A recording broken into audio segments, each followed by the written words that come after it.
I want to welcome you all to the meeting of the Human Services Reform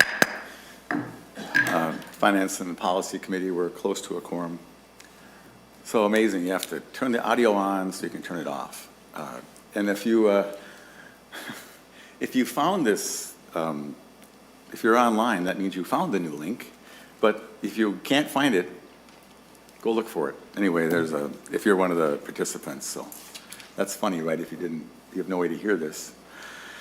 Anyway, so we have a very interesting agenda today, sad agenda. We're going to talk about workforce challenges throughout the whole long-term care disability system.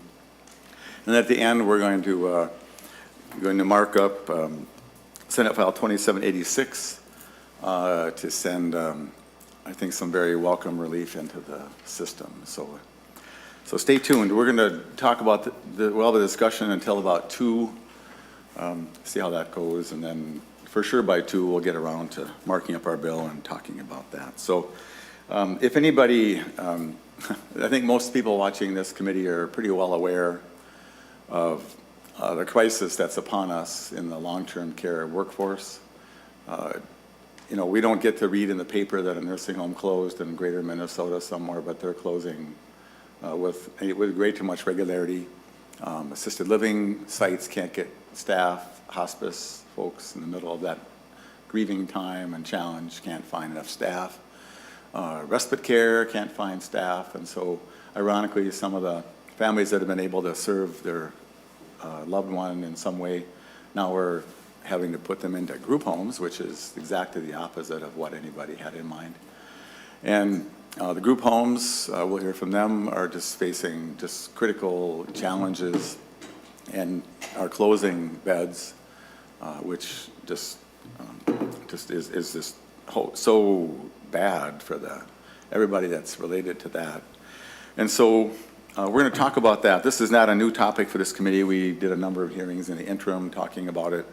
And so I indicated then it was my desire as chair, and I believe the desire of the committee, to come out with some kind of plan to at least begin to address the issue. I don't expect for a minute that this is the only solution we need to come forward with, but it's a really, really good start. And with some of the policies in our project that you can read on the amendments that we'll talk about in much more detail, I think it will make a real difference. So that's our goal today.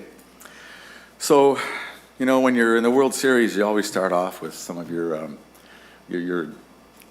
the word heaviest hitters, I don't know, some of the best. So Mr. Pearson, if you want to come down and kick it off for us.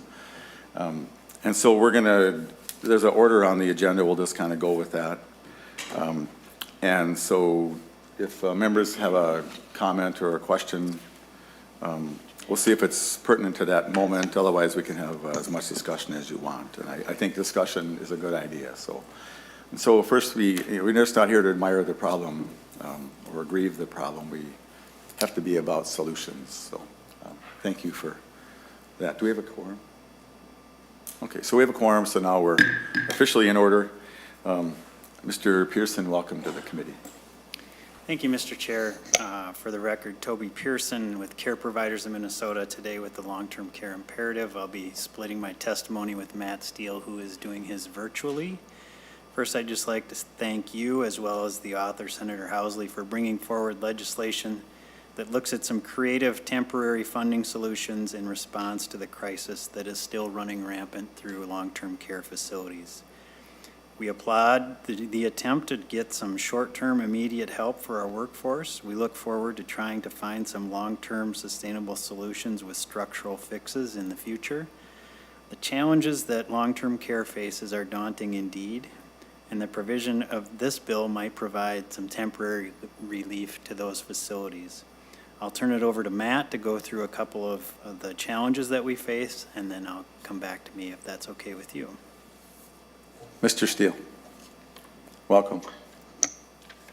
Thank you, Mr. Chair, members of the committee. Appreciate the opportunity to testify today. My name is Matt Steele, Director of Government Affairs with Leading Age Minnesota, also with the Long-Term Care Imperative. Currently, there are approximately 23,000 open positions in the long-term care space. This equates to about 20% of our workforce. As you're likely aware, we have had chronic issues with workforce, but this has reached new heights. In the fall, when we surveyed our members, we were losing approximately 1,500 workers per month. We applauded the efforts the governor tried to implement to remedy this crisis with the training of 1,000 CNAs in 3 months. However, if you do the math, we lost around 4,500 staff in the 3 months it took to train 1,000 new ones. So we're down about a net of 3,500 staff. In addition, while the governor's use of the National Guard members played a life-saving role for the seniors that they serve and the workers that care for them, it was a drop in the bucket to the crisis that had already loomed large. Quite simply put, at the present moment, there is no currently active solution that is sustainable in the long term for our workforce crisis. Our second challenge is occupancy. Our staff shortage combined with the lives lost during the pandemic has caused a steep drop in our occupancy.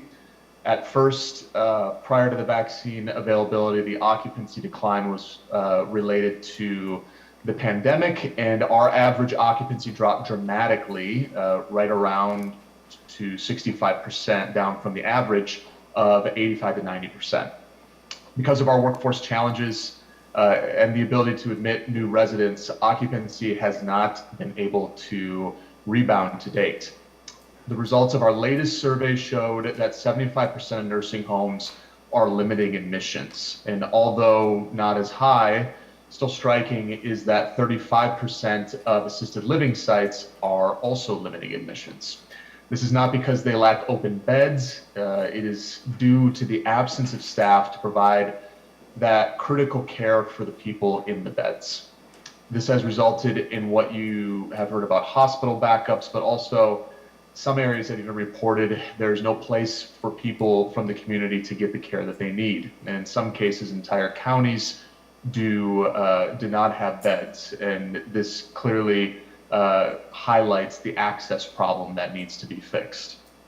The PACE legislation before you today outlines one of many solutions this legislative session to the workforce crisis by providing some cost-saving care to seniors that are nursing home eligible in their own homes, health centers, and communities.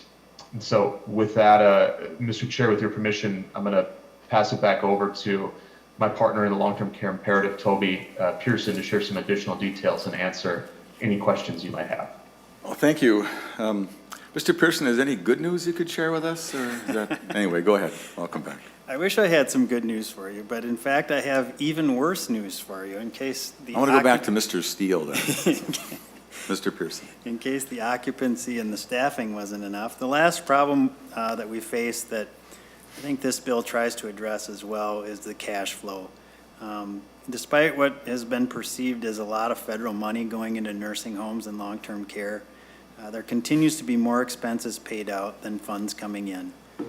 As Mr. Steele noted, this is actually exacerbated by the decreased occupancy problems we struggle with. For 2 years, providers have struggled with this decreased occupancy, and then the cost of testing, personal protective equipment, or PPE continues to skyrocket. Workers must still use full PPE and are subject to testing. They've been living with it for 2 years. We will continue to live with it for the foreseeable future. These costs are not fully reimbursed. Providers have spent reserves, they've maxed out lines of credit, and taken what one provider said to me was, "I've totally maxed it out. I never would have taken this financial risk in normal times. We are quite simply circling the drain." Considering the implications of both inflationary increased costs for basic food and medical supplies, and add on top of that the pandemic-related costs of overtime, PPE, and testing, during the latest outbreak, it wouldn't have been unusual for facilities to spend tens of thousands of dollars each week on PPE alone, money they won't receive in their rates for nearly 2 years. One facility estimated that they were spending over $300,000 per month in overtime, PPE, and testing costs. When asked our members about cash flow, basically they're surviving on a month-to-month basis. About 40% of nursing homes and assisted living said that if they were to miss one payment from the state, they would not be able to cover the next payroll and other expenses. Another 25 to 30% said that they could make it 1 month, but then could not cover. So approximately 65 to 70% of long-term care for older adults is living month to month. Decreased occupancy, increased costs have resulted in severe cash flow shortages. As you know, long-term care is heavily reliant on the state for funding through the Medicaid rates and the interaction with rate equalization on private pay. The state is an essential partner to ensure access to long-term care services. We hope to talk more with you about the need for permanent funding and systemic changes in our payment system as the session progresses. Any actions right now that are providing us with temporary funding for our workforce are welcome proposals. While the overall numbers of workers we need is significant, each new employee we can recruit and each exhausted staff member we may be able to retain will move us that much closer to our goal. We remain committed to working with you and the author, as well as the committee, to try to find long-term sustainable solutions to the challenges we face. Finally, I'd just like to say thank you for all of your ongoing support of professional caregivers throughout the past 2 years of this pandemic. We look forward to working with you as this session continues to move forward. Thank you, Mr. Chair. Thank you, Mr. Pearson. I think we'll just continue on to testimony, and I'm not sure if there's going to be much discussion or not. Hopefully there will be. But Ms. Noren, are you online there? I am. Welcome to the committee from lovely Rise, USA. So. Thank you. Good afternoon, Chair Abler and members of the committee. My name is Lynn Noren, and I am the president of RISE, which is an organization that provides employment and day supports for people who have disabilities. I'm also the government affairs chair of MORE, which is a statewide association of over 100 organizations providing employment and day support services to Minnesotans with disabilities. Due to the extreme staffing shortage of workers available to provide the hands-on support necessary to support people with disabilities to live full lives, organizations that provide day and employment services are, like so many other service providers, struggling greatly to attract and retain staff to provide these services. Day and employment service providers across the state have rapidly growing waiting lists of people wishing to access our services for the first time or still to return post-COVID. Recent data that we collected in MORE shows that there are over 3,500 people on our waiting list to access services that will not be available until we address the workforce crisis. At RISE alone, we have over 250 people who are waiting to return or start services for the first time. We need 70 new staff team members just to make that happen. And that is only if we don't lose a single current staff member. We must take short and long-term steps as a state now to address this crisis. The most alarming impact of this current lack of access to employment and other day service supports is the negative impact on well-being and mental health of individuals who are seeking these supports. As we all know from our own lives, having purpose and meaning to our day with the ability to interact with others that we don't live with is an essential component of the quality of our life.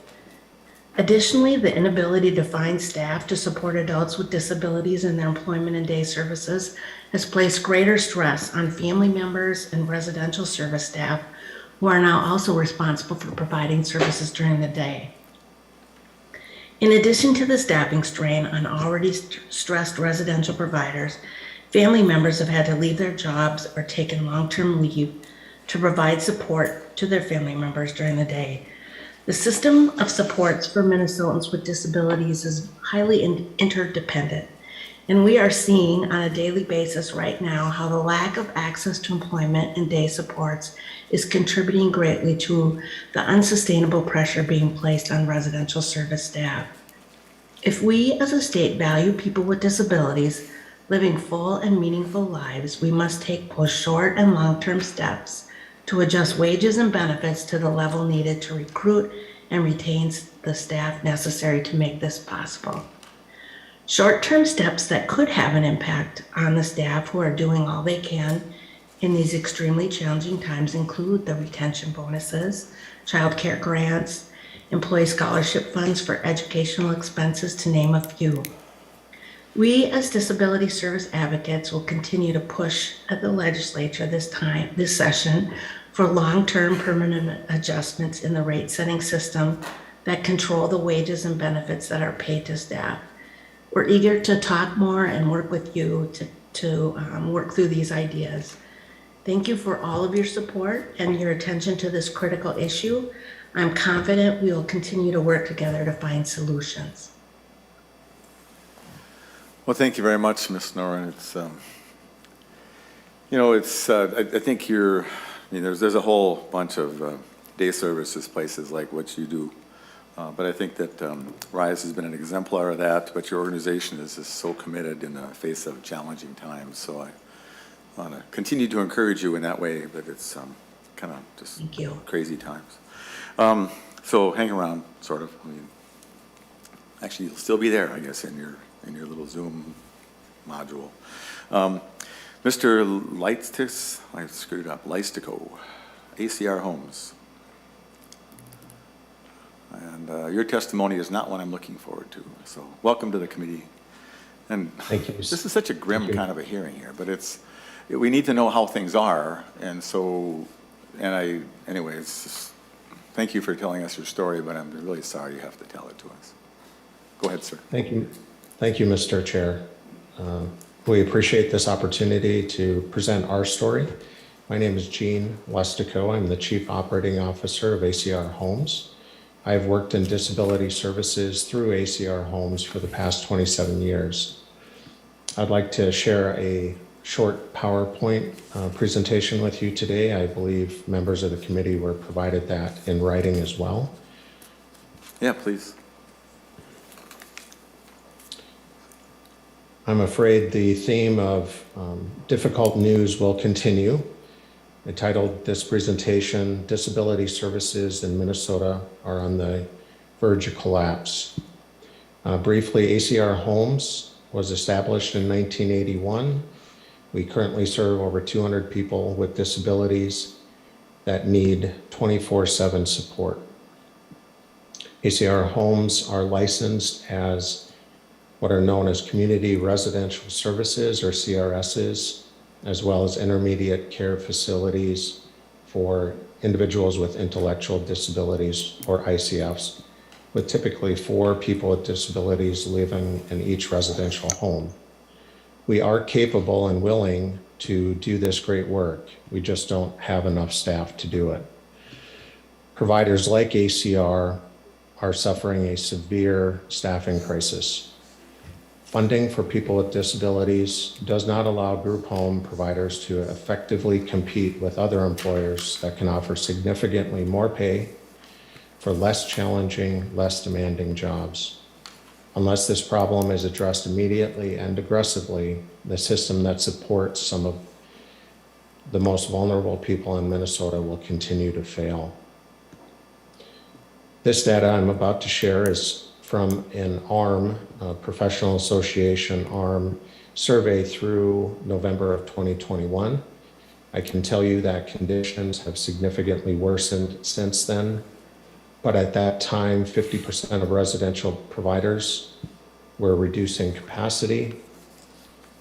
Over 28% had temporarily or permanently closed facilities and/or licenses. By comparison, you can see that things got much worse in 2021. In 2020, only 58 beds in the system were reduced. And in just the first 10 and a half months of 2021, that accelerated to 347. And that acceleration has actually gotten worse since then. I would like to share our story in just a brief timeline. The staffing crisis really started for us about 2012. By the time we got to 2018, it had worsened to the point that we were forced to close one community residential site due to inability to retain enough staff. We had to do the same in 2019. At the beginning of the pandemic, we actually saw a short-lived staffing improvement as lockdowns and school shutdowns happened. However, by the summer of 2021, staffing had worsened to the point that we simply stopped filling our openings. That was despite 302 people on our waiting list wanting our services. The summer of 2021 was the first time in our 40 years that our schedules were not filled. June of 2021, we asked families to help with things like appointments and weekend care due to staffing shortages. We began at about that time offering bonuses for direct care staff of up to $5,000. In August, we reached out to all of our former employees, urging them to return to help fill critical shifts. By the time we reached September of 21, we were averaging 5,000 hours open per week of direct care. That's about 90 shifts per day. In September, we implemented the anticipated 1/1 of 2022 funding increase to boost wages. In September, we asked our administrative and our registered nurses to work most of their hours doing direct care, which impacted their other responsibilities, of course. September, we were forced to begin offering unprecedented incentives of up to $75 an hour to fill critical health and safety shifts.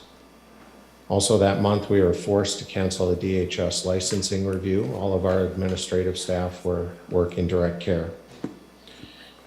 Things continued to worsen, and in October, we announced the permanent closure of a 4-person ICF and a 1-person in-home program. In October, we met with DHS to discuss emergency planning, including potentially dropping off medically fragile residents at emergency rooms and other disaster emergency steps such as temporary consolidation, using 5th bed exceptions, or a larger setting. In November, we declared a disaster and a message to all staff and began operating under our disaster plans. On November 16th, we sent a letter to Governor Walz asking for assistance from the National Guard. In November, we asked families if they could help and take their person home, but considering the high needs of the people we support, none were able to do so. In November, we temporarily closed another 4-person CRS using 5th bed exceptions. In 21, we notified DHS and the Ombudsman's Office of our worst yet staffing over the holidays. Also in December, we informed all administrative staff to be ready to change their schedules to direct care. December through January, we temporarily consolidated 6 more CRSs to a larger setting. On January 3rd, we renewed our request of Governor Walz for emergency assistance from the National Guard. And unfortunately, we were forced in mid-January of this year to announce the closure of 4 CRS homes, giving 60 days notice to 17 individuals. As of today, only 4 of the 17 have found definitive placement options, and that's with 4 weeks left. March 14th will be the effective closing date of those homes. Few more points. We need approximately 1,150 employees. There's an error in my presentation, but we need about 1,100 employees to be fully staffed. We are currently short 272 direct care staff. That's over 30% of the staff we need. In 2021, we hired 519 employees, but 703 quit. Our long-term retention rate over the past 10 years has been 75%. That has dropped precipitously to 51%. A recent survey by ARM indicates that across the state, 2 out of 3 direct service professionals leave their job in less than a year. Imagine if you were totally dependent on others for all of your needs, what it would be like to have that kind of turnover. Essentially, you would be cared for by a revolving door of strangers. None of this is overly surprising. We've been watching the Minnesota labor force projections for decades now. And what was feared is coming to pass. The growth in the labor force has reached very, very low levels, and that is projected to only slightly improve over the next 30 years. Our current funding under the rate setting formula for our services allows for $16.33 an hour. We should keep in mind that that doesn't actually enable us to pay direct care staff $16.33, as the framework does underfund other areas such as recruiting and staff training and others. Simply put, the framework rate is not enough to effectively compete with other employers that can offer more pay for less demanding work. Just to give you a quick snapshot of who we serve, a typical client of ACR is non-ambulatory and requires an accessible home and 24/7 care, hands-on care. That person has 7 to 15 diagnoses, needs 30 to 80 or more medications and treatments per day, and has 40 to 80 or more doctor's appointments per year.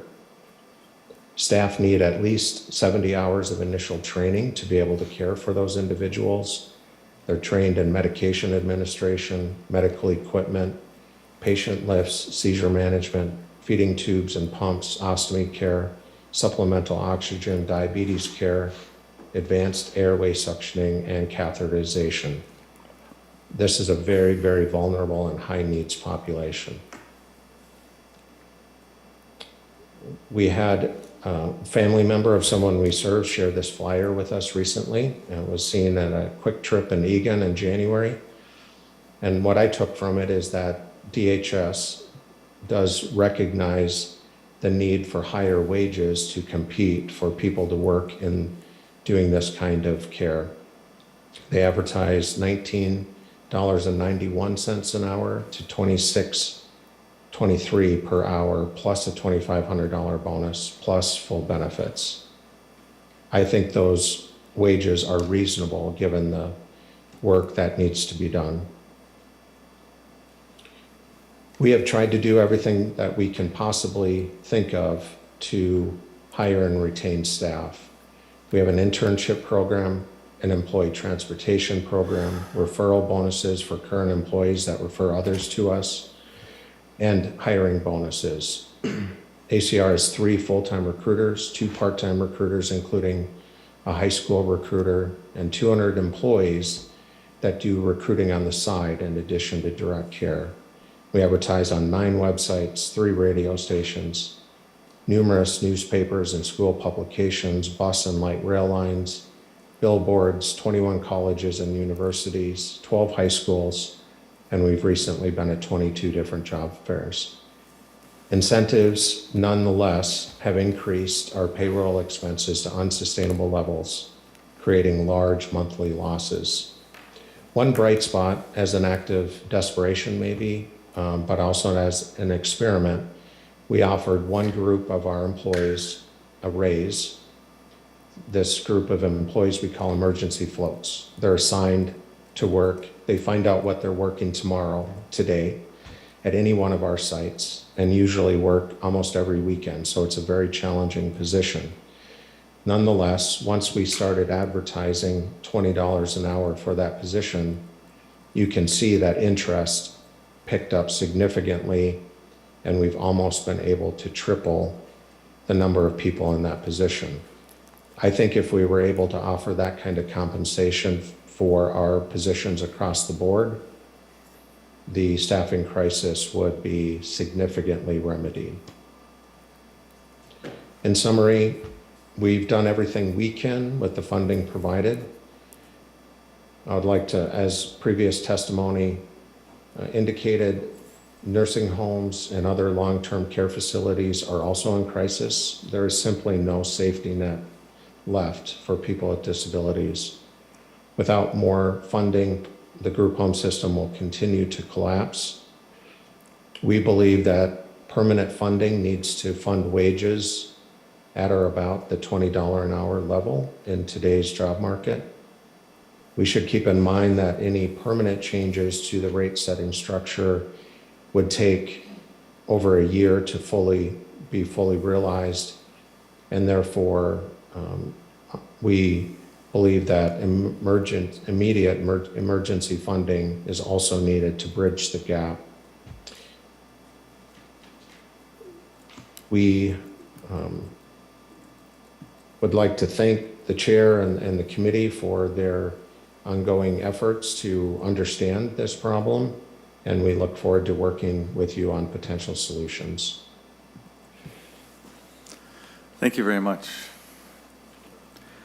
Well, you won the non-cheery award for the day. I feel like sometimes we're trying to shovel the ocean. And I just, anyway, this is really good testimony, solid and helpful to the discussion. So I have a bunch of questions, but I think we'll just get through the testifiers and then we'll go to, is that okay, Senator Hoffman? No, I'm fine with that, Mr. Chair. And Mr. Leistico, is Mr. Fletcher here or not? I heard he wasn't. Yes. Are you here? Yes. Oh, good, good. I'm glad you're here. We didn't, welcome. Welcome, Mr. Fletcher, and you're a parent of one of the residents, so thank you for being here today. Yes, and thank you, Mr. Chairman, for the time. And I'll just point out that I'm new at Zoom, and the picture of Deb Nygaard, I'm under her sort of software there, so that's not my picture. It's Deb Nygaard at ACR Homes. We'll give her our regards. So she's probably helping one of your friends there. So welcome to the committee, sir. Thank you. And I'll just begin by saying that Al Fletcher is my name, and my daughter Amy has been a group home, an ACR home resident for 29 years.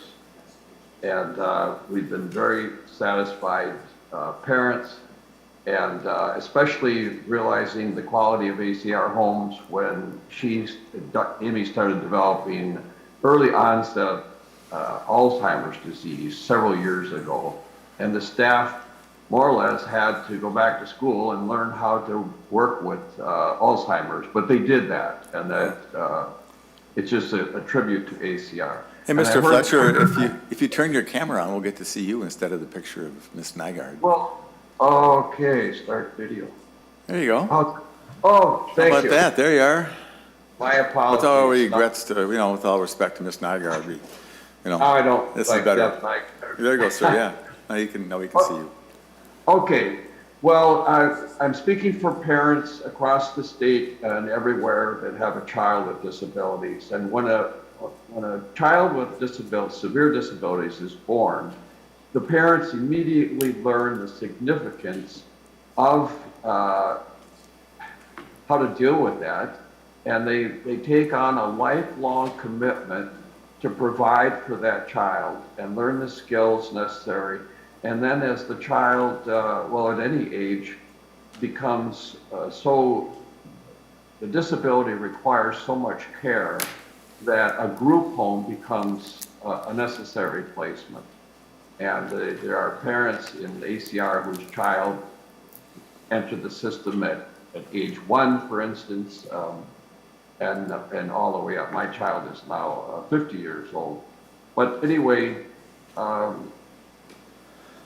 what has happened is that many, the families of these homes that are closing are in crisis mode, and all the rest of us are in fear that it could happen to our child and our own families, and they're scrambling. I heard one story this morning from a family, a mother of one of these homes that is closing. She said her daughter was on the waiting list at ACR for 13 years, and then when the home was being built, they went every day and watched it being built and finally got in, and that was 19 years ago. And now she's having to find a placement all over again. Her daughter has a tracheotomy and a feeding tube. And I learned, I didn't realize this, but when a person has a tracheotomy, it needs to be serviced by a qualified individual. The trach has to be suctioned every 5 to 30 minutes, or the person will suffocate from the fluids from their lungs. And it's just another tribute. Jean gave the example of all of the types of medical procedures that must be provided by the staff. And this mother mentioned that Culver's pays $22 an hour now. You know, if you think about the comparative skill set needed to work at Culver's versus ACR Homes, it's quite striking. And so it's quite a contrast. And in summary, I know we're running behind schedule here. I'll just make. No, you're doing fine, sir. You're doing fine. Just take another few minutes. Okay, thank you.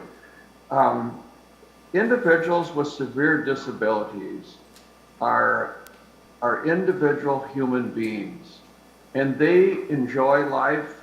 They want to live a vibrant life, and often they're misunderstood as though they are incapable of appreciating life or having joy and so forth, but they're human beings. And ACR has been able to provide a loving support to them. And in often cases where they've been on the waiting list to get into ACR, it's because the previous placement was substandard. And I've heard over the years many terrible stories of the quality of care. And so there's a fear now of these parents of having their child back on the open market and whether they can find an adequate placement. And again, this example of the trach, she said, even as they found in this search in the last 3 weeks, a couple times when there was an opening, it turned out, no, they don't take trachs. They're incapable of that. So it's just another example of the challenges finding. So I'm going to end there and appreciate the opportunity to have addressed the committee today. I hope that. Well, thank you, Mr. Well, and thank you. So, hey, welcome to the world of Zoom. Now you can, you can go back to the Senate site and you can show this video to your daughter, and she'll maybe be kind of happy to see her dad on TV. I think you added just a real depth of the testimony between the two of you. So, thank you. Thank you, and this is really hard. Mr. Check, welcome to the committee. Thank you, Mr. Chairman. I'm right here. I'm on the screen someplace. There I am. There you go. Yeah. Mr. Fletcher's testimony kind of touched a heartstring. Composure tends to go downhill, so bear with me, but I think we'll be fine. So let me tell you, my real name is Richard, but I go by the name of Rick. That's what my folks called me, and so I stuck with that. I'm a 78-year-old guardian parent of a 53-year-old male at Mount Olivet Rolling Acres, and he's been there 46 years. He's been a full-time resident there, and that's something to hang your hat on with your son gone that long. But he isn't gone because we have him home a lot, and we're with him. I think he's an example, as Mr. Fletcher thought, of many persons that receive residential care. So what I tell you probably could be drafted across the state, if not the nation, because I don't think it's just Minnesota. His traumatic birth caused developmental, mental, and physical disabilities, so he has a cognitive disability that is significant. His mental age is about 14 months, hard to measure. He has associated cerebral palsy, a hearing deficit, and progressive intraocular damage due to anoxia at birth. He's had cataract surgery with lenses at age 10 and 13. So he is uneducable and untrainable. Sounds like everybody else's bag full of tricks. He also has classic autism, and that has come on later. We've learned to deal with that because it brought on different things. Developing depth of field and visual acuity deficit. He has no speech. He's never said a single word. He communicates. We have to deal with that. So we deal with that. He takes 2 medications, so he's low on that scale. One is paroxetine, which is Paxil, manages a general anxiety disorder with obsessive compulsive elements. And that's kind of funny because part of that is when he's home, there isn't a light switch in the house that's off. He'll go around and he'll turn everything on. And if we follow up behind him and turn it off, he'll turn around and turn everything back on again. And that's part of his obsessive compulsive part of autism. So what I want to do is give you a flavor of what our life is having him home. Rolling Acres, Mount Olivet Rolling Acres, an acronym MORA, M-O-R-A, delightful place, well-meaning. Trustee is Mount Olivet Church. Came to the point where we were so staff short, we had to ask some people to be discharged temporarily. Dan was one. And so he came home, and I'll tell you briefly how this went. We meet him when he wakes up in the morning, and toilet him, which, that's a part of the process.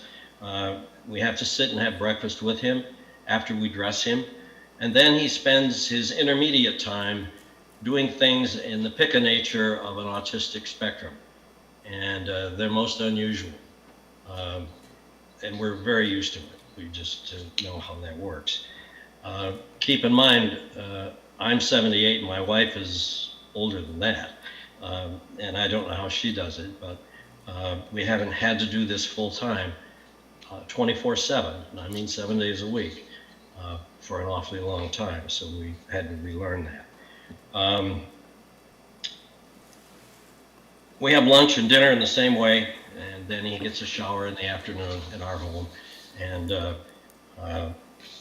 the first several days that he was with us, he wouldn't sleep in a bed. He slept on the floor. And we slept in a couch next to it, just to keep track of everything. He generally sleeps the night through, but the rest of us don't. It's kind of like a slumber party, actually. So we went back to his group home, which is in Eden Prairie. There were still 2 people there. And my situation isn't by far the worst one of a parent who had to take their loved one home.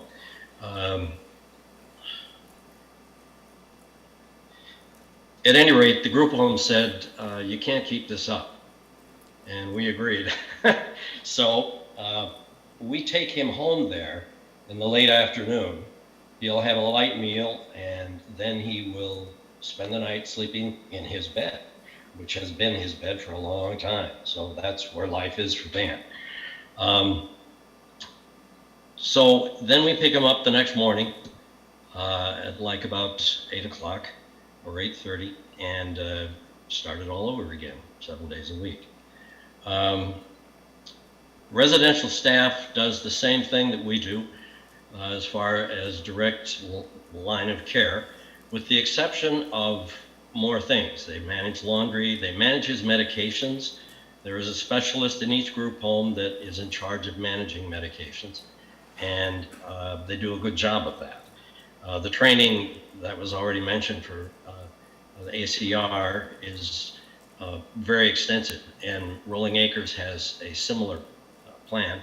In fact, when they were short one day, I offered to step in and run a home or stay there, and they said, no, you can't because you haven't been trained. So I know I'm trainable, but beyond that, they're following the rules. The parents are aging. I'm an example of that. And we reach a point where we cannot care for a dependent child, as my 53-year-old son would be. And so at some point, the dependent has to leave the home. The parent either leaves the home and goes to another care facility themselves, or they're deceased. And then what happens? So if short-term funds are provided to bolster the employment to compete with fast food places and big retail shops, and it solves that problem, that's wonderful. And I think it would. But I think we have to look beyond that to a progressive long-term solution that needs to be implemented so we don't go through this every 3 to 5 years. And I think an SOC code for this type of employee needs to be established on the federal level so that it can be coded, tracked, and people can identify their profession. They don't know that an SOC code really exists, but it helps. It really would help make their profession reliable and understandable. So my participation here doesn't go much farther than this. Present myself as an example of somebody. Well, thank you. You've been a compelling example, and Yeah. even more than it's what you difficult. said, even more than what you said, are some of the things that I could tell you didn't say. And so, thank you for being such a good dad. Yeah. Hopefully, anyway, you're helping us just identify the problem, and hopefully there'll be some solutions. But thank you very much for being here. Okay, thank you. Yeah, is Mr. Jackway here? Yes. Okay. Come down to the table, please. Oh, sorry. You can stay there. Just stay where you are, I was and just then getting ready. you can just sit in one of those 2 chairs.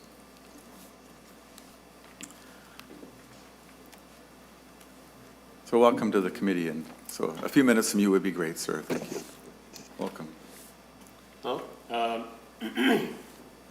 Mr. Chair and committee members, good afternoon, and thank you for having me. My name is John Jakeway. Along with my family, I'm a small business owner of a company called Mesa Services.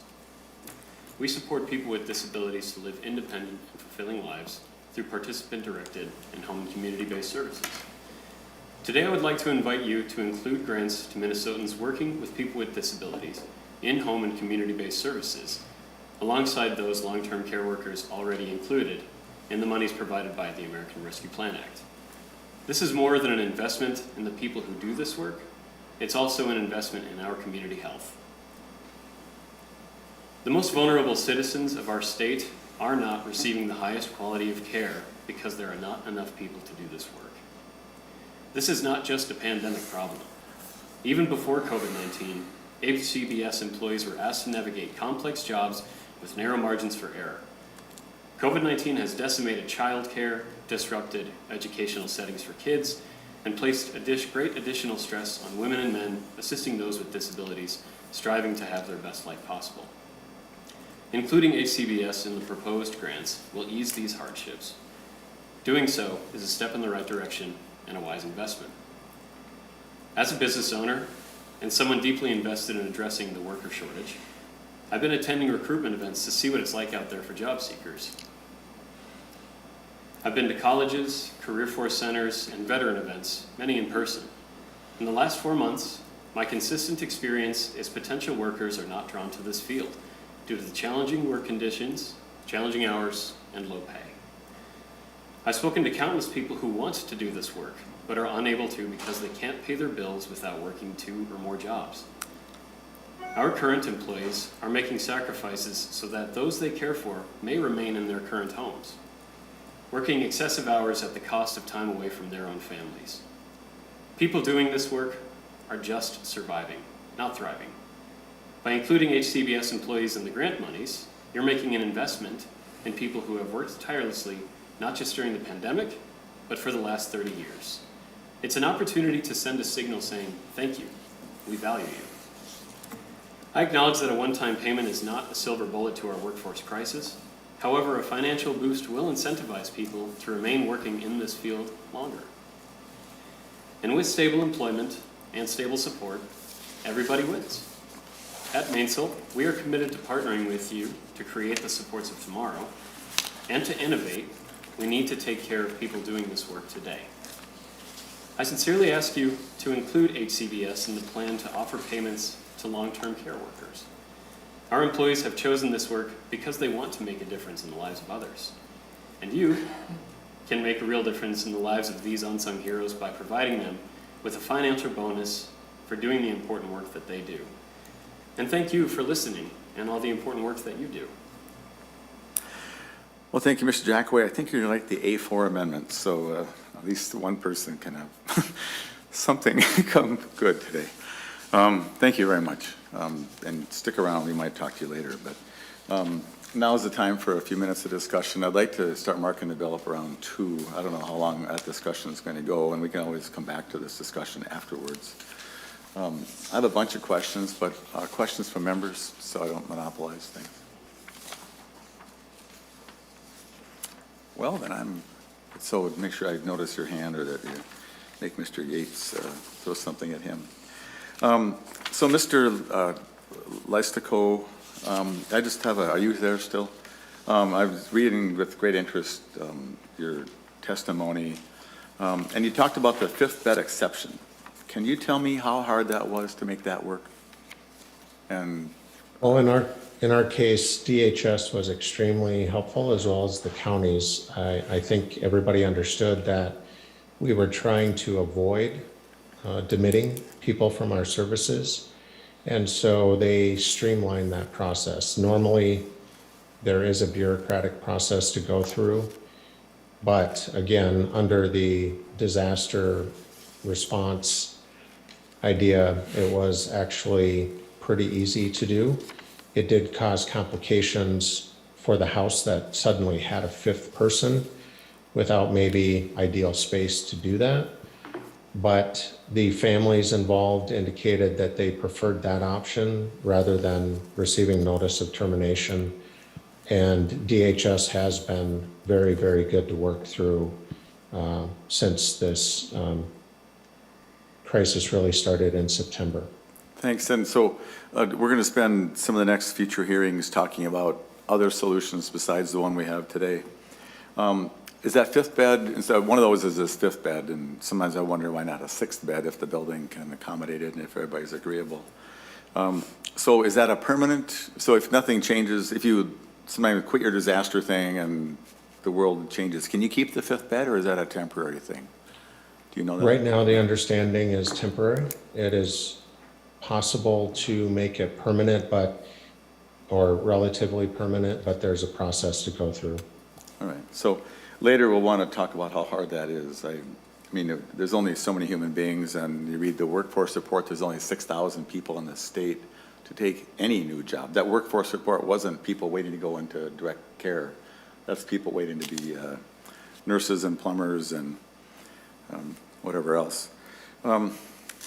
Questions from members?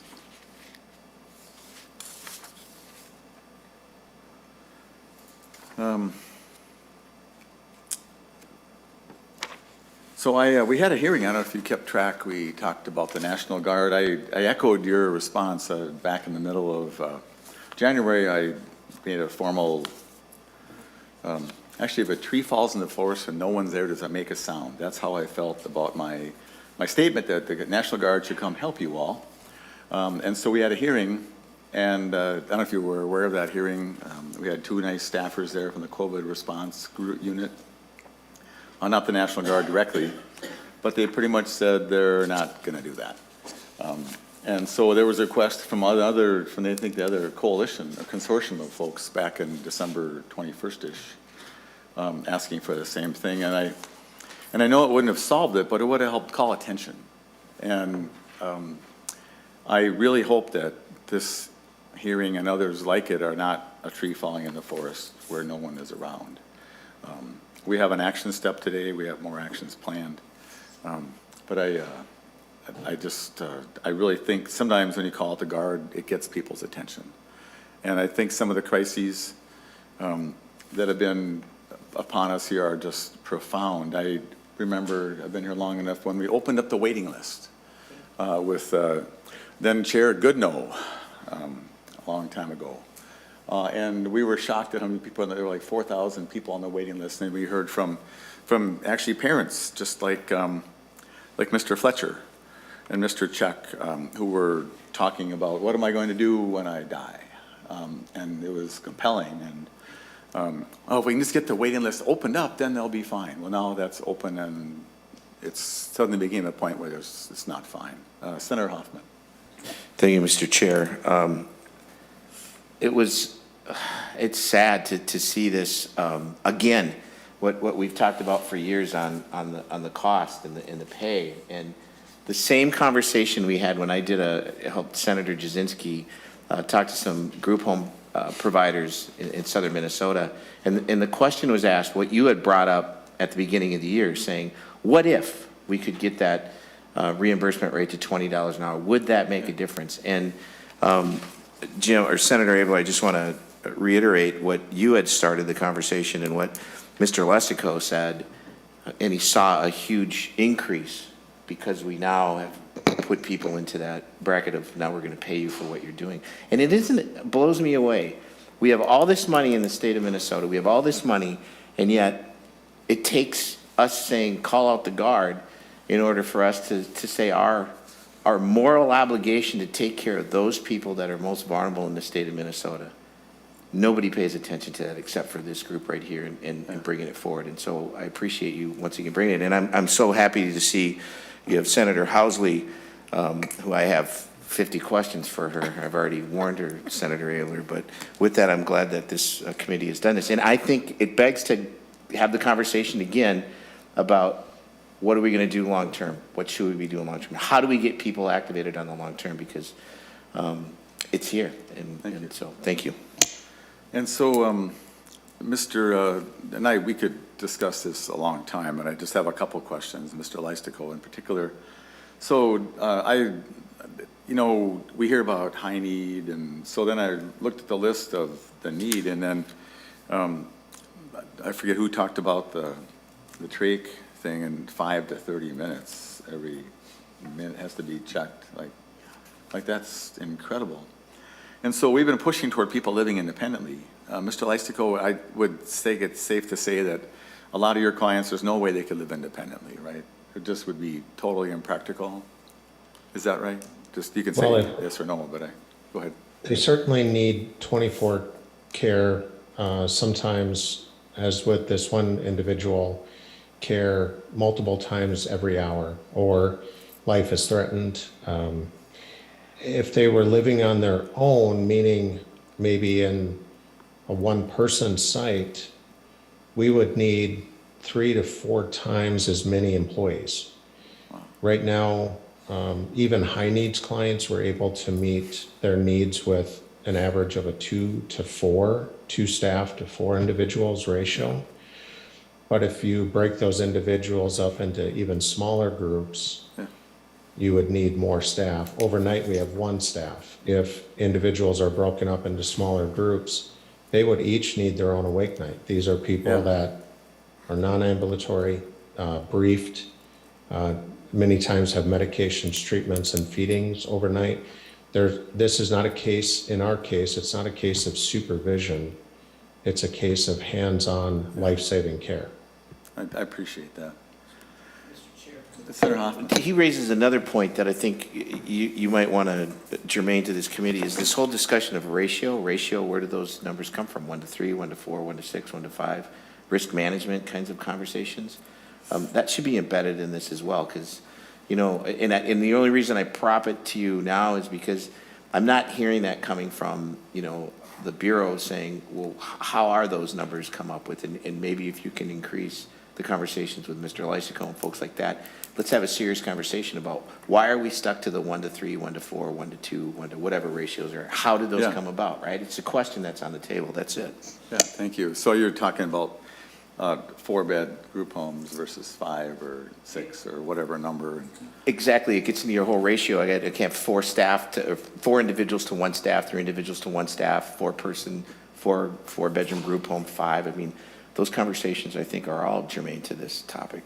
Yeah. I couldn't agree more. And at the end of the meeting, you'll want to pay attention for people listening to the plan for the next 2 weeks, where we're going to look into some of these very matters. So, and then just, not for right now, but Mr. Burdick and whoever else is listening, somehow I remember seeing that picture of DHS offering $2,500 bonuses.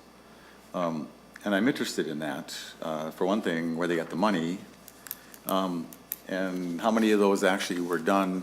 And so maybe you can just put a pin in that, Mr. Burdick, and I'm just picking at you because you're like the lead guy, but I don't know who it would be that would report to us about that, but I'm curious about that. And I know that the MSOX homes are for the more complex behavioral ones, but I just have to tell you, some of the ones we talked about here, that it was decided some time ago that the medically complex would be fine in the group homes such as yours, Mr. Lystico, and ACR and Mainsail and Rolling Acres and all that. But there's nothing simple about any of those cases. So anyway, we're going to move on to the bill unless anybody else has a comment. And to the bill, and this is actually the first thing we've moved out, I think, of any consequence. And so just a couple housekeeping things. There's 2 amendments. We want to have ample time for discussion. I would just ask a favor of anybody on the committee who is going to plan to offer an amendment just to this one or anything, and any member can offer any amendment whenever they want. I'm not disinterested in that. But if it could be helpful, and not counting today since I didn't tell you this, but if you do have an amendment that we're not aware of, could you just tell my CA, Mr. Yates, that you have one, so we can allocate enough time so we can stop talking. I think we can manage time if we know that somebody has an amendment. So, and if you do, if you could just email Mr. Yates just so we can plan for this. Otherwise, we're going to burn up the time talking about the crisis in front of us. Anyway, so we'll take up Senate File 2786 and welcome Senator Housley. And so this has been a work in progress, and I want to thank her for taking up this topic. And I'll just say in the beginning, this is not just a temporary fix. There's actually some substantive short-term, future, and even some longer-term fixes in here, at least our effort to address that. So before I talk anymore, Senator Housley, I'll take your thunder, so I'm going to stop, and you can move Senate File 2786 to be before us. So thank you. I would like to move Senate File 2786, Mr. Chair. And speaking of, I have an amendment. I think I let you know ahead of time. You're funny. Okay, thank you, Senator. Yes, I have the A3 amendment, Mr. Chair. All right, I'll just say the plan. We're going to discuss your amendment. Okay. And then later, before we vote on that, we're going to take up the A4 amendment. Okay. And then we'll vote on that amendment as amended and move forward. So maybe you want to describe the whole project to us, Senator Housley, and then we'll take action on, then we'll do our project. So. Thank you, Mr. Chair. It's not news to anybody here, the crisis that our long-term care facilities are in, our nursing homes, our assisted living, our group homes. They are in desperate need of employees. They were down thousands of employees even before COVID hit, and it's gotten much, much, much worse. So kind of calling this bill the long-term care rescue package. And what it does is to retain employees in their current place that they work by giving them bonuses, and then to also recruit new people to work in these facilities by helping them pay for all of their education and then giving them bonuses to sign up. And I'll get into that, but then it also includes the PACE program that we had, the programs of all-inclusive care for the elderly that we passed through this committee last year, and so it's back in here. So there's some resources that will be going to the PACE program. But how the bonus plan works, and these are retention bonuses, what I'm talking about first. There's approximately 206,000 long-term care facility workers in our nursing homes and our assisted living. So this would be if they've worked in the facility from March 1st, 2022 until anywhere up till August 31st, 2022, they would each be given a $1,000 bonus. So that would be $206 million. $1,000 retention bonus for them to stay, and then a hiring bonus for the facilities to go out and try and hire new employees. If they sign up and apply and get the job, 1 month after they work there, they'd get a $750 bonus, and then 5 months later, if they're still there, they'd get another $750 bonus. So that would amount to $1,500. And this will allow for them to recruit 20,000 new workers into our long-term care facilities. So the price tag on that is $30 million. And then the other thing to help facilities recruit new people would be to help them pay for their education and their training to work in the assisted living. And that is approximately $1,500 per person. So with the 20,000 new employees, that's another $30 million. So, and the cost for the PACE program is $265,000. So the total cost for the whole bill, and again, this is just to help them out of a crisis right now. You've all heard of the facilities closing and residents having to find new places to live. This is just to help them out right now as a Band-Aid. This is not the long-term solution. We still have a lot of work to do on that, and that's going to come at a very big cost, and I'm sure a lot of amendments. But this is just, and I do have some testifiers, but I want to make sure that people know this is just to help our long-term care facilities in this emergency crisis that they're in right now. Total cost is, total appropriation is $266 million, one-time money from the general fund. And that's it, Mr. Chair? Well, thank you. And so I think it would be just as well to get the whole idea out there, and then people can talk to the bill that's more complete. And so that's what I think. So Senator Aki will move the A4, which is an amendment to the amendment. Thank you, Mr. Chair. So moved. And thank you. And Senator Aki, there's I'm told we need to delete section 7 of the bill, which you can just do by oral incorporation. That we spent this time in the Finance Committee, and we thought we could grab some COVID money, but at this point we cannot. So if you just want to incorporate deleting section 7 into your amendment, Senator Aki, that would be great. Yes, I will do that. You said building in section 7, correct? So we're deleting, yeah, we're going to remove section 7. So, Okay. So we just have, it's $1 million, $1,029,000 actually, just cash out of the general fund. And so, I would move that we remove that. well, thank you. And so, so anyway, so should I just save some time here? I don't know. So what this amendment is doing that Senator Aki could describe, but I'll just do it. It adds residential supports, as Mr. Jackway was asking, line 311 to 314. It adds in residential providers, supports, day services, and home care providers, and home care services. Question. Yeah. Are you reading off the A3 amendment or? The A4. Off the A4? It's off the A4, so it's an amendment to the amendment. Mr. Chair, could I get the A4? I don't know. Oh, you didn't get one? I didn't get one. Okay.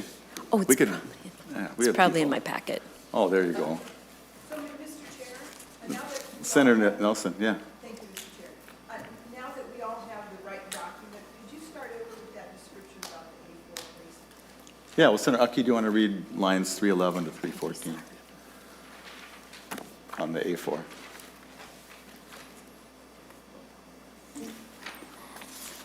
Okay, Mr. Chair, and I think what Senator Nelson was asking about, what we had moved, we moved the amendment, but then we went to page 6 and we removed section 7.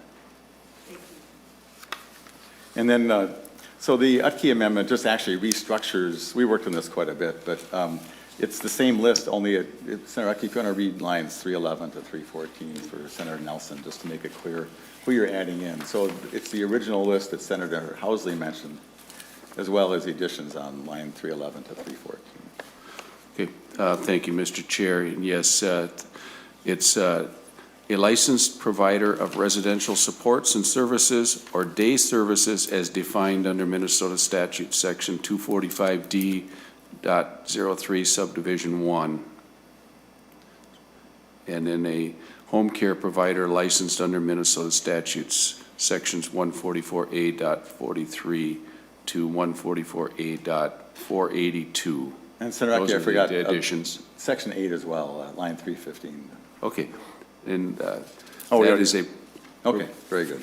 Anyway, so it's meant to be the whole array of people, particularly the ones who are the front-end workers. And so the detail of this on the nursing homes, assisted livings, hospice, palliative care is like all the people in the building. On the home community-based side, it's the non-licensed individuals. And then also this this was pretty complicated, and Senator Uckey, you probably didn't see the final draft of it, but finally we found a way, as you were hoping we could do, to move up the DWRS rate adjustment to April 1st. And that cost $55 million, and that's described on lines. Which draft did you want to look at, Senator Uckey? Anyway, so line 3.27 and following, it talks about how that would be done. So that's the heart of the Uckey amendment. And then also, just for technicalities, we included the staffing pool that we approved in the other bill in your committee. So we stuck that in here too. So the whole package is $322 million. Any questions about the A4 at this point, just to understand what's in it?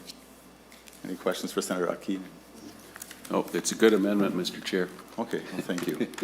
So let's talk about all of these. I don't know how many testifiers you have, Senator Housley?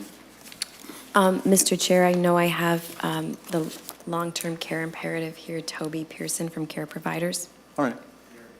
Oh, And so he already talked Oh. earlier, but not about this bill, but he mentioned, Mr. Pearson, do you want to testify to this or not?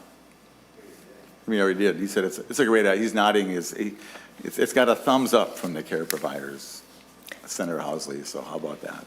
that's good. Then I'm sure Matthew Steele from Leading Age also testified, and he would be in support of it also. So Yeah, everybody loves it. okay. So Senator Hoffman wanted to, in a polite way, kind of grill the testifier at the table. Is that what you were? Do you have any questions, Senator Hoffman? No, thank you, Mr. Chair. And no, I don't. I absolutely, talking to, and Tara Erickson even said this in the back, I was talking to her about, this is absolutely the right thing to do.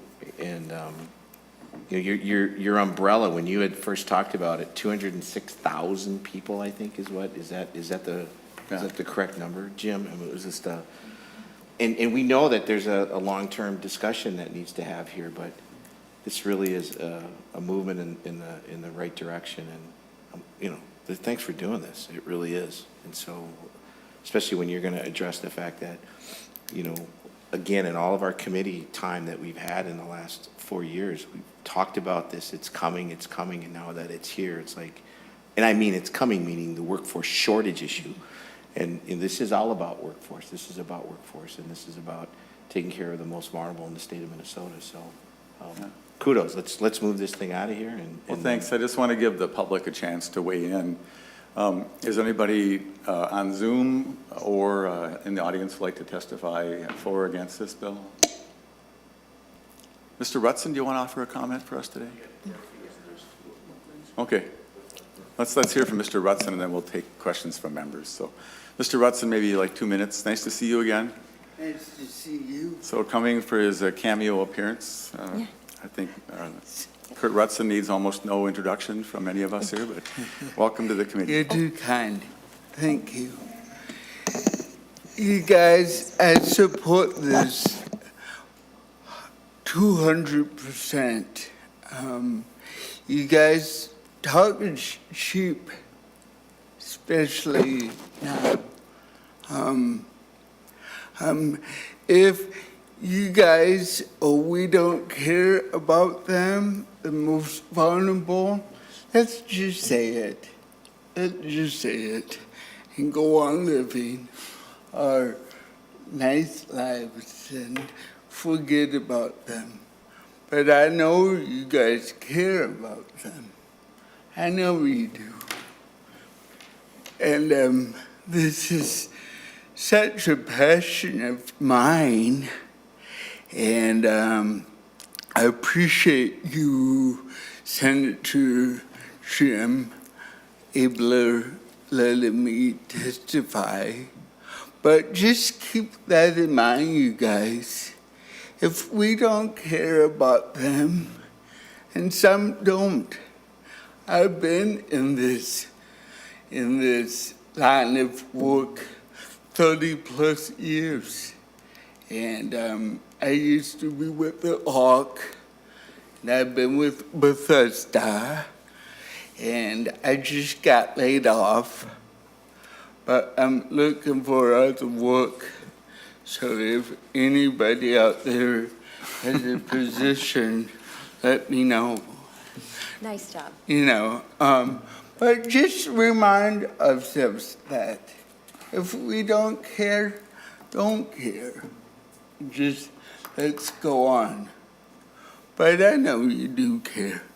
Thank you so much. Thank you, Mr. Rutson. What a pleasure to have you here, and I've always admired your enthusiasm and your friendship. So, and if you have some work for Mr. Rutson, he's would be an amazing employee. I should just point out, and then I see Senator Wickland and Murphy have questions. I just want to point out that I'm not sure if it got mentioned, but there's a temporary permit for lapsed nursing licenses. If it's lapsed within 5 years, they could then be allowed to work with that lapsed license, of course, subject to the approval of the employer, who would then do the screening. And there's a lot of tasks you can do, especially if you've heard from today, that could be done by those folks. And Section 6, I should just point out, is a bit of a work in progress, as is Section 7. We're trying to find a way to get individuals on the line quicker.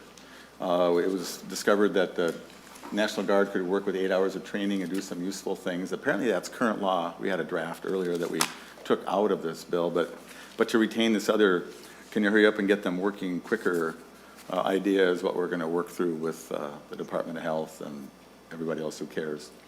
And then the final thing is kind of a no hurt, no fall. If you want to ask the Department of Health for some help, you won't find it coming back as a hammer. And they've insisted all along that they're willing to help folks, and so this language needs a little bit of work, and by the time it gets, well, to finance, hopefully we'll have a little better view of that, but I think it's necessary that would be there to try to encourage, to keep places from closing.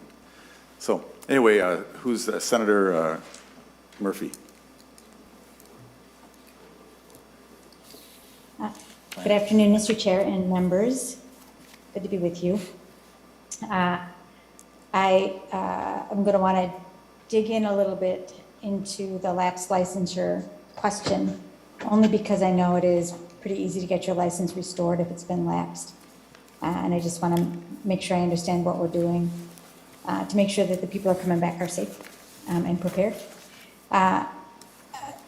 But aside from that, I understand and appreciate and have heard from many about why it is important that we take critical action now to make sure those in nursing homes and group homes are getting the care that they need by staff who are fresh and able to do the work.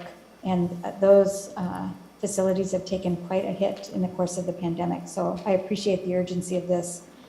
I have some question about the tool of both sign-on and retention bonuses as a method, not necessarily in a crisis, so in the short term, but in the long term, I think could create a lot of churn in the employment arena rather than stability.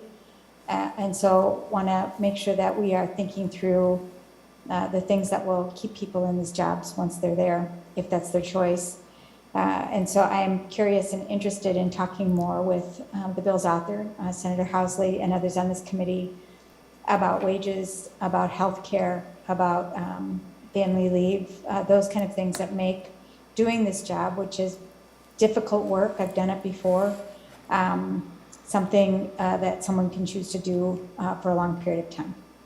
So I do want to make sure that I am raising up for the committee the need to look beyond the crisis and into the things that we can do to make sure that this critical sector that we have a lot of responsibility over can be an employer where people want to come and work for a large share of their career. And with that, I'll say thank you. Well, and thank you, Senator Murphy. And so actually, if you would like to help me sort through Section 5, the temporary nursing thing, and actually make it work, I would be very happy about that. And so that would be great. And to the other discussions, those are totally welcome as well. I'm sure Senator Housley will welcome that as well, me, so, and whoever else. Thank you. Senator Wickland? Thank you, Mr. Chair. And to echo Senator Murphy, I appreciate hearing about this topic, and I appreciate the testifiers letting us know, what their experiences are like, and certainly agree that we're in a crisis stage and we need to take action to address this. All Minnesotans, with disabilities or who are in need of nursing home care, they definitely deserve to have access to the supports and the people that can take care of them in the way that they wish. And so, we're definitely, we should be working hard in our roles to try and address this situation. And, I think that we have a responsibility when we're bringing solutions forward to try and, make sure that they're workable and that we can implement them. I agree with Senator Murphy. I think we need to look at the long-term and short-term. And regarding the short-term, that these solutions that you're bringing forward, Senator Wiggler and Senator Housley, I have some question about implementation, and I wondered if you have plans to continue to work with DHS. Is this language on how to implement the bonuses and to whom it would go to all worked out with DHS to make this go forward smoothly, or what is your reaction or comment to that? Well, thank you. And so I'll invite you to look at the timestamp on the amendment. There's been a lot of discussions, a lot of it's preliminary. And very frankly, for this to actually work, at some point, the House is going to have to weigh in and agree with us that this is a method they would like to go with, as will the administration. And I'll point out that the administration has a plan that's not real well defined yet for $115 million for caregivers, and up to $5,000 per caregiver, which only helps 23,000 of them. But there's clearly an interest from the administration in doing something. And so just to summarize the philosophy of this as I see the big picture, and I really thank Senator Housley for her efforts on this and leading the way. So I see the $1,000 as a way to try to stabilize an industry that is just beginning to collapse. And will $1,000 retain people through August? Maybe. When DHS is offering $2,500 hiring bonuses and full benefits, it kind of tells you the scope of the work. So let's give them $2,500. That'd be $500 million for this breadth of workers. With the DHS, they're offering a little slice of people some money, and so it's $1 million or something. So the 206,000 people is my best calculation, our best calculation, of all the PCAs, DSPs, hospice, nursing home, assisted living, people that we've enumerated to you. Just so you know, there is no official number. So it comes from DEED, it comes from lobbyists, God bless lobbyists. But there's not a DH little roster of how many people are doing all this stuff. And so one number was 40,000 people doing nursing homes. And like, okay, that's a number or something like that. And 30,000 people in group homes. Like, okay, that's a number. How many PCAs? I think 99,000. And so you add them together and account for duplications and you come up with 206,000. And that's where the 206 million came from, members. And so if we could stabilize that, so maybe they'd notice that we care. I'm hoping that will work. And then the hiring bonuses, the governor had a program for $3.4 million to try to hire 1,000 CNAs, which was commendable. 700 or 800 people have signed up for that. I think 14 have gotten through the pipeline. So we're interested. We found out that $1,200, $1,300 is enough to train one of those folks from that program. And I was thinking going forward with this, there's some money left over in that program that they didn't use for marketing. So when we start to cooperate and get the administration and the Senate, the House actually going in the same direction, which we're trying to drive them to with this bill, we could take some of that leftover money and put up some billboards and say, wouldn't you want to save a life? Be a CNA or something like that. And then with the PACE program on this bill, that is the future, I think, in terms of we have to do something different. Could we consolidate the services that some senior person is going to get and guarantee that for their lifetime they'll be looked after by a really competent group, which I think is really exciting. Getting people to work quicker, if we can get them, allow them to do things, allow retired nurses to to come work. Let's sort that out, how it can be done. And I think the 20,000 workers, it's an ambitious goal, but there it is. We put $60 million in cash. This isn't contingent money, it's money. And Senator Housley and I and Senator Utke and the rest of us are sticking our neck out, hoping this will help. And so that's just the thought. And so as a committee, I hope we can all continue to work on this. I wish we could have had this language sorted out last Thursday, so it could have had a little more time to percolate, but obviously it's going to percolate. This goes to finance next, and we're all ears, I know, for speaking for myself. So Senator Wickland and others who are kind of new to this language, I don't think the topic is new. I've been talking about putting a short-term, and actually now this is even a medium-term proposal forward. And I would love the Senate to be unified in sending this off the floor in a week or so to tell the industry and tell the world that we're interested in saving some of these, preventing a lot of tragic stories and making a real difference. So anyway, didn't mean to say so much there, but other comments from any members? Senator Can I just Hoffman? make one more? Oh yeah, Senator Wickland, yeah, you still kind of have the floor, so. Sorry. Yeah, I just wanted to make a couple other comments about the temporary or the lapse nurse licensure, temporary permits for lapse nursing licenses. Yeah, and in addition to what Senator Murphy said, I hope that you will work with the Board of Nursing. I had a conversation with them, and you know, I think the language, it could be made into something that works in a practical way, but it definitely needs it needs some work to get to be to that point. And I'm supportive of trying to find ways for more people to be able to work in these facilities, but we need to do it in a way that is practical and can be done in a you know, a timely way. So that one, and then also the nursing facility voluntary correction program. I know I expressed this yesterday and in Senator Utke's committee, excuse me.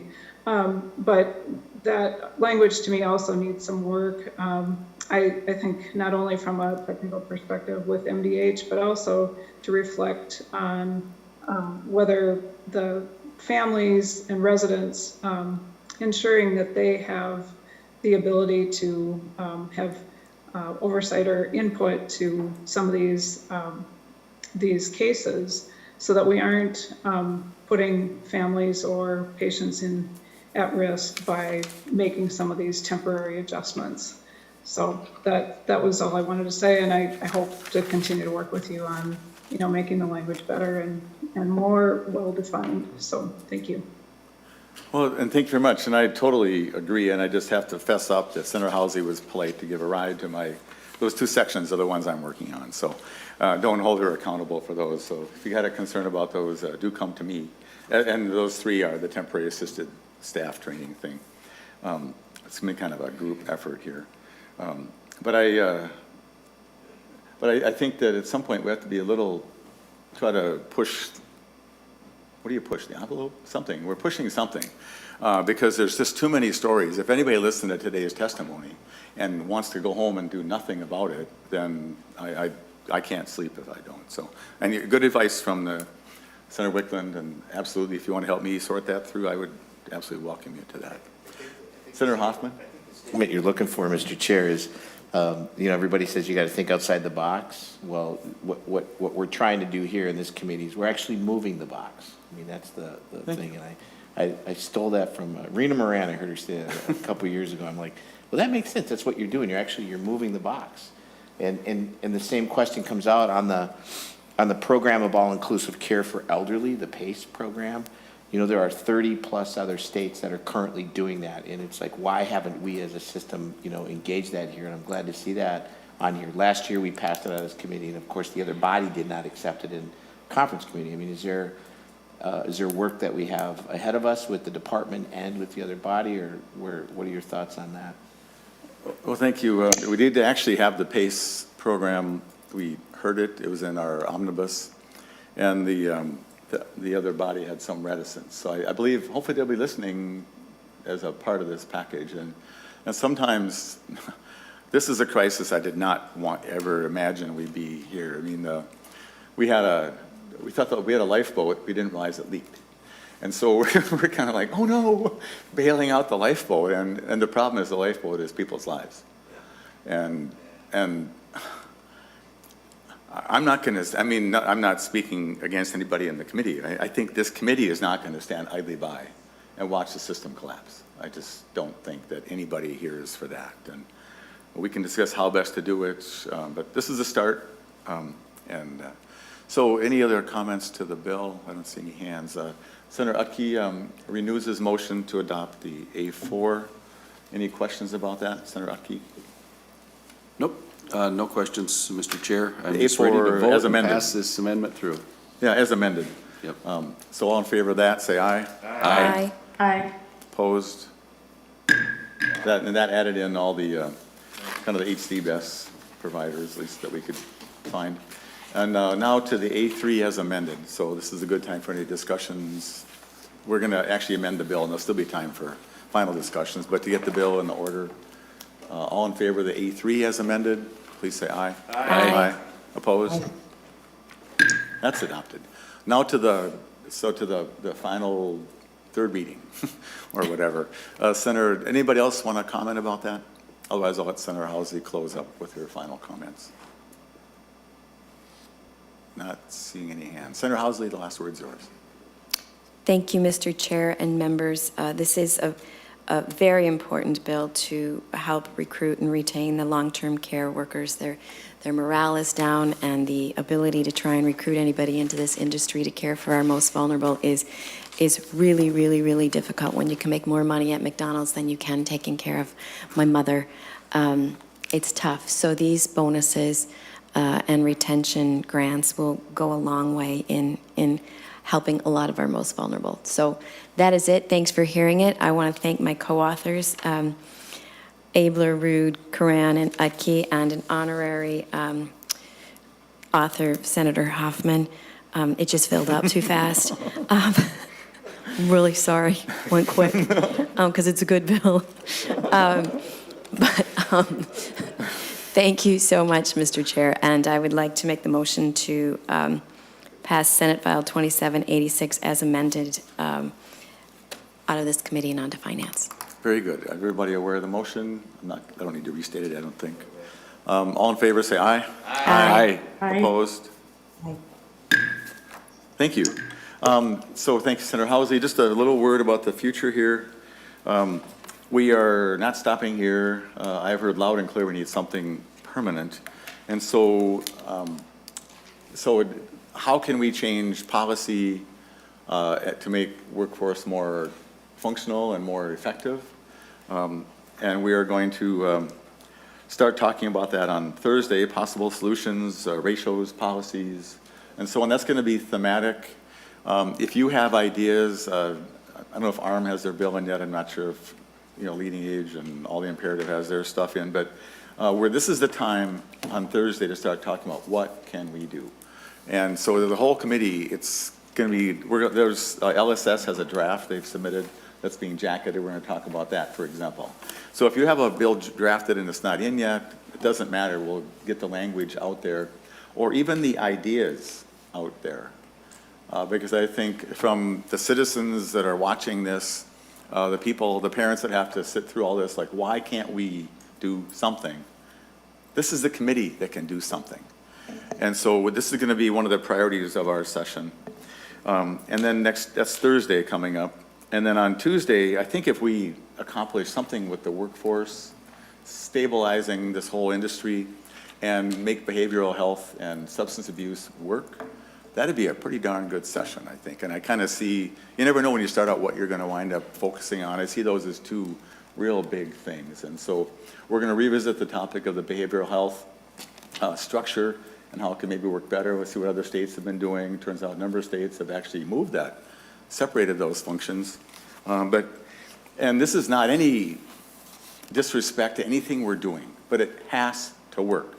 The ratios in long-term care, the settings and the staffing has to work. I don't want any more people to come like those two parents and say, I'm 78 and what am I going to do with my 53-year-old son? That is not what Minnesota is about. And so we're going to work on that. And so we're also going to spend some time, that's a first maybe half hour, and then we're going to spend some time on what would it cost?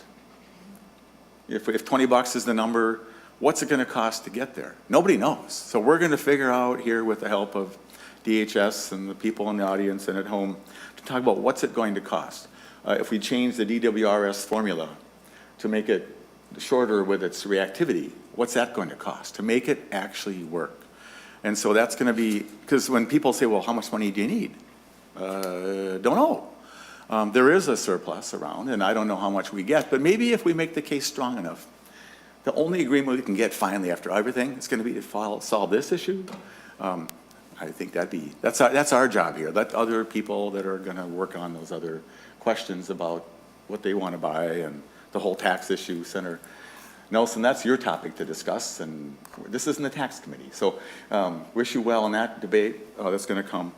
And then Thursday, we're going to talk about more workforce ideas, kind of continue that discussion, and try to come up with a list of ideas that we could actually put into the legislation of us, almost like a committee bill. And for my mind, nothing is off limits. But especially on a policy basis, I know we can handle some of that. The money, we were able to get agreement from, the Senate crew on our side of the aisle to spend $322 million in cash.